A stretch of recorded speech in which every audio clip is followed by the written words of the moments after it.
burada feminizm sözü bir qədər əhatəli bir mənaya sahibdir. Yəni konkret bir tərif yoxdur ki, və ya konkret bir cərəyan yoxdur ki, biz ona işarə edək, deyək ki, məsələn, feminizm budur. Aydındır? Məsələn, bu ümumiyyətlə feminizm anlayışı, sosial anlayışdır, fəlsəfi anlayışdır. Düzdür, bu bir ideyadır. İnsan zehninin məhsuludur.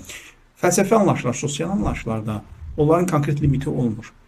Yəni məsələn bu təbiət deyil, təbiət hadisələri deyil ki, biz gedək orada konkret bir ölçü aparaq, müşahidə aparaq. Fakt deyil də, konkret fakt deyil. Obyektiv bir şey deyil, real, obyektiv bir şey deyil. Bizdən kənar, bizim iradəmizdən, düşüncəmizdən asılı olmayan obyektiv bir şey deyil. Məsələn, ayın hərəkəti, günəşin hərəkəti, bu sosial bir məsələ deyil. Bu məsələn mən məsələn hansısa bir nəzəriyyatçı deyə bilməzsən. Hə, science ayrı bir şeydir. Bu science-dir, bu təcrübə, bu obyektiv bir şeydir. Yəni onu demək istəyirəm ki, bu bizdən kənarda olan, bizim iradəmizdən asılı olmayan müstəqil bir şeydir. Amma feminizm olsun, demokratiya olsun, əxlaq olsun, bu fəlsəfi anlayışlar, sosial anlayışlar, bunlar bizim, mən həmişə bunu deyirəm, kobud dillə deyirəm, uydurduğumuz şeylərdir.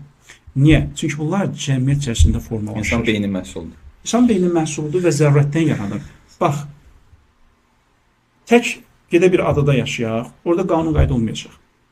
Amma ikimiz bir yerdə yaşadıqca orada mütləq bir qayda qanun olmalıdır. Hierarxiya olacaq, qaçılmazdır. Çünki burada biz nədəyik, ünsiyyətdəyik, əlaqədəyik. Sosial varlıq. Və orada əlaqələrin tənzimlənməsi lazımdır. Bu əlaqələrin bir qismini hüquq tənzimləyir, bir qismini əxlaq tənzimləyir. Sosial məsələlər də bu kontekstdə yaranır. Ona görə, məsələn, sən deyəndə ki, mən anti-radikal feministəm. Məsələn, radikal feminizmin bir qoludur.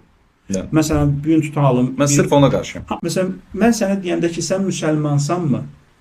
Sən özünə heç vaxt deməzsən ki, mən anti-radikal İslamçılar deməsən, düzdür? Düzdür, mən müsəlmanam. Amma bu İslamın tərkibində məsələn bir radikal qruplar var, sən onları qəbul etmirsən.